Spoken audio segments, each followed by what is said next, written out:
Miguel Luzárraga. ¿Qué tal, Miguel? ¿Cómo estás? Muy buenos, Vicente. Un placer estar aquí con vosotros. Como la verdad es que hacía mucho que no nos veíamos, pero así que un placer, un verdadero placer. Bueno, Miguel Luzárraga es director general para Iberia de Alliance Bernstein. Miguel, ¿cómo lo estáis viendo vosotros? Porque efectivamente, tenemos ese movimiento. ¿Quién lo iba a decir hace un año, con las puertas a la guerra de Europa, que sería el periodo en el que se comportarían mejor las bolsas europeas que las estadounidenses? Pero así ha sido, ¿no? ¿Cómo veis esto de sostenible o no para el futuro? Bueno, yo siempre digo que hay que ponerlo todo en perspectiva, ¿vale? O sea, el año es muy largo y sí que es cierto que estamos al principio. Estos dos primeros meses de 2023 las bolsas han dado más alegrías que en todo el año 2022 y bueno, lo que hemos visto ha sido que precisamente han subido todos esos activos que peor se comportaron en el año 2022. Por lo tanto, nos podemos fiar de las bolsas, nos podemos fiar de los analistas, nos podemos fiar de todo lo que estudiamos para poder traer soluciones a los clientes. Yo creo que aquí lo importante, yo creo que lo has recalcado tú a la perfección, es el objetivo que tenemos todos los que gestionamos de una manera activa Se va a acabar la grabación. estrategias de inversión. Bueno, pues Estoy es cortado, ¿eh? básicamente la inflación, ¿no? Y controlar la inflación, ¿no? Y yo creo que lo importante aquí es ver si eh, lo peor ha pasado o no ha pasado, ¿no? Y en este caso pensamos que puede haber pasado lo peor. Lo que pasa que vamos a ver en cuánto tiempo se recupera el enfermo, ¿no?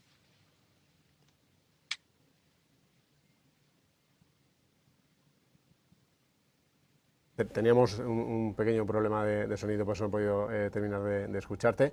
Desde el punto de vista de esos negocios, de esos sectores más cíclicos, más relacionados con la subida de tipos de interés, ¿tú cómo lo veis vosotros? ¿Pensáis que al final la clave va a ser que se controle efectivamente la inflación o no?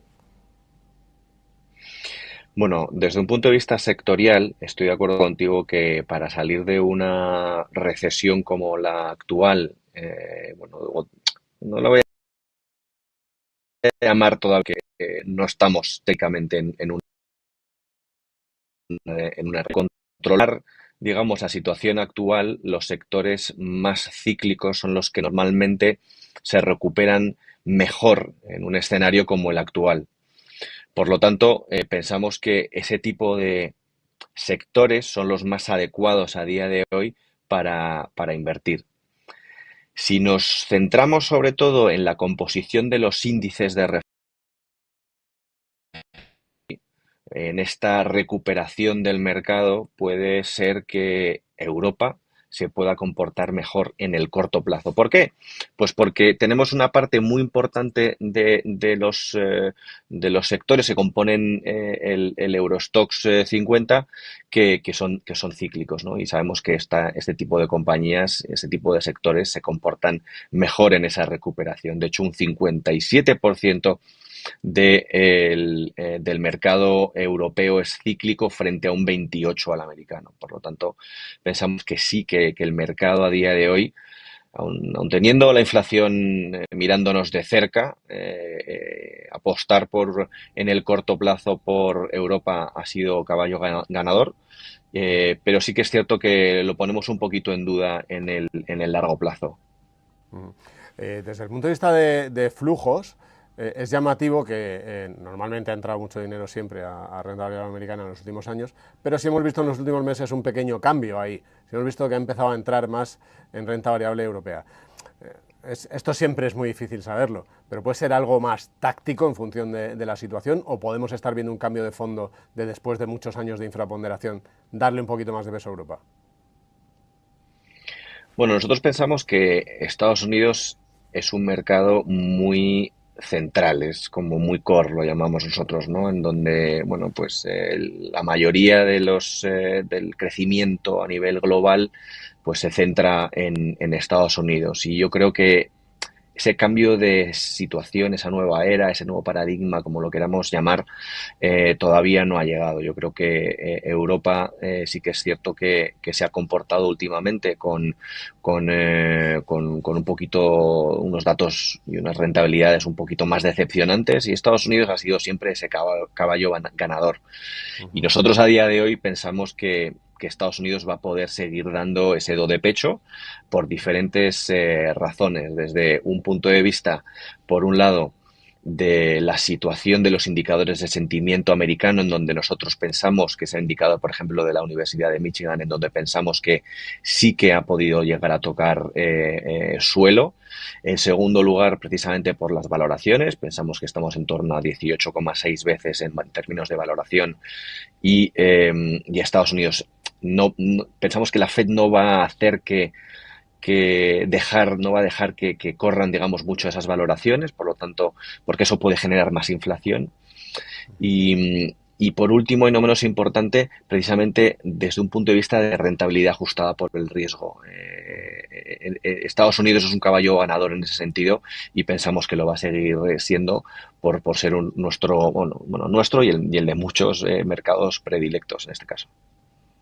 Claro, ahí está, es esa parte, ¿no?, de la composición global de las carteras y luego esos movimientos más tácticos que los inversores puedan dar.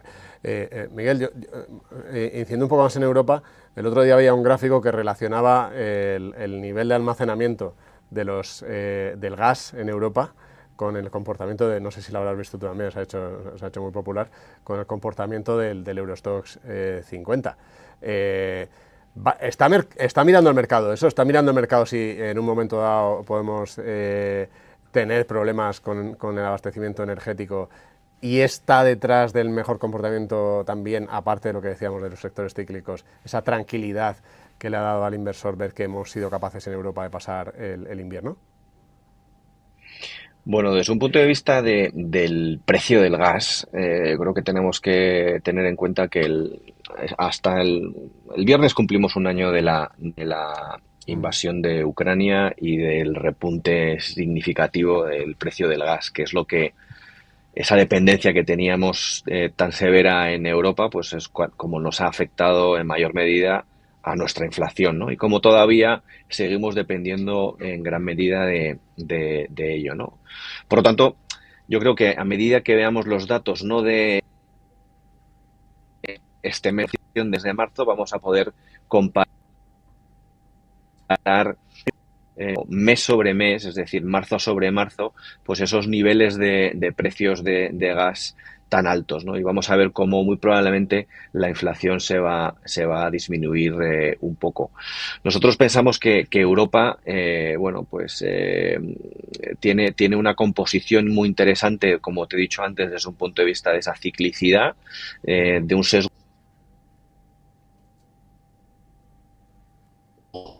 de referencia, pero también pensamos que en el tema de los beneficios empresariales tiene un momentum mucho mejor que otros mercados como el americano a día de hoy. Entonces, pensamos que en el corto plazo Europa puede ser un caballo ganador, precisamente por esas tres cuestiones, ¿no? Sí, esa evolución del mercado, con concreto con los precios del gas, que bueno, ahora dejarán de preocupar los próximos meses porque efectivamente ha pasado lo peor y ya no hay temor a desabastecimiento de la industria. Habrá que ver, eso sí, ya, y el mercado lo que tiene es que siempre descuenta antes qué pasa para el siguiente invierno, ¿no? Pero es verdad que aunque los precios y por lo tanto los beneficios de las compañías relacionadas con el gas europeas han ido muy bien, estamos trayendo el gas de Estados Unidos, o sea que buena parte del gas se está trayendo desde allí, y sin embargo el mercado tampoco le presta mucha atención a esto, ¿no? Al final dice Europa, sectores cíclicos, Estados Unidos no, pero sí que hay industrias que lógicamente también se benefician de ello. Pues claramente, yo creo que el problema que comentas de desabastecimiento por parte de Europa, yo creo que ya no está encima de la mesa, ¿no? Yo creo que Europa ha seguido recomponerse rápidamente al abastecimiento de gas por parte de cambiar, digamos, Rusia por Estados Unidos, y que es cierto que esto lo que estás haciendo prácticamente es importar algo de inflación, porque el coste de este gas a día de hoy por barco es mucho más caro que por cualquier gasoducto que ya está implantado. Por lo tanto, Eso lo que nos va a hacer, pues muy probablemente va a ser que tengamos unos niveles de inflación más altos durante más tiempo de lo que estábamos acostumbrados antes de toda esta situación, ¿no? Por lo tanto, hay que reajustar un poco los modelos para poder asimilar, digamos, que de aquí en adelante muy probablemente nuestros proveedores de gas bueno, saben de la dependencia que tenemos Europa de esta situación y bueno, pues pueden, digamos, apretarnos un poco más el precio. Mm. Miguel, para terminar, vosotros en Allianz Bernstein tenéis muchos fondos de mucho tipo, tanto de unos activos como de otros. En la parte de los que invierten en crédito, ¿cómo estáis viendo a los gestores? Porque una preocupación que hay es si las compañías va a haber muchos impagos en los próximos meses. ¿Los gestores están confiados en que no sea así o cómo lo están viendo? Bueno, pues me encanta que me hagas esa pregunta porque precisamente ayer, bueno, publicamos una nota sobre este tipo de inversiones, ¿no? Sobre todo de la parte de Estados Unidos. Nosotros vemos sobre todo que Estados Unidos está en una parte del ciclo en donde, bueno, pues mucho más maduro que Europa desde un punto de vista de subidas de tipos, ¿no? Ya vemos como los efectos de las subidas de tipos están, digamos, haciendo su labor con la inflación, pero sí que es cierto que todavía no está todo perfectamente diseñado para bueno, para que esa inflación sea más baja de lo que nos gustaría, ¿no?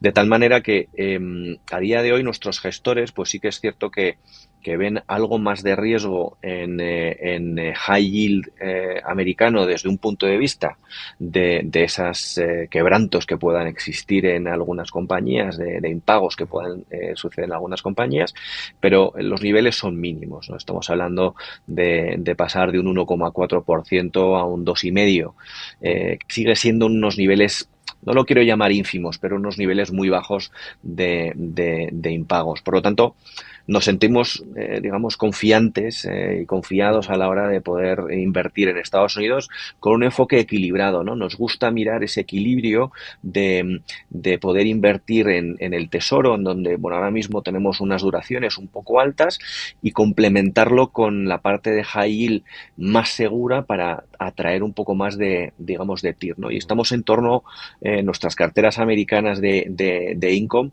estamos con unas tires de en torno al 7% a día de hoy, lo cual es fantástico con unas duraciones de en torno a 5 años. Bueno, pues ahí iremos siguiendo ese comportamiento, cómo se va moviendo el inversor, efectivamente, que siempre tiene la opción en el crédito de elegir Europa sin riesgo de divisa, o Estados Unidos, donde están esos mayores tipos de interés, pero está ese riesgo de divisa, que se puede cubrir también, pero que tiene su coste. Pero bueno, iremos siguiendo esa evolución de los mercados. Muchísimas gracias, Miguel, por tu tiempo.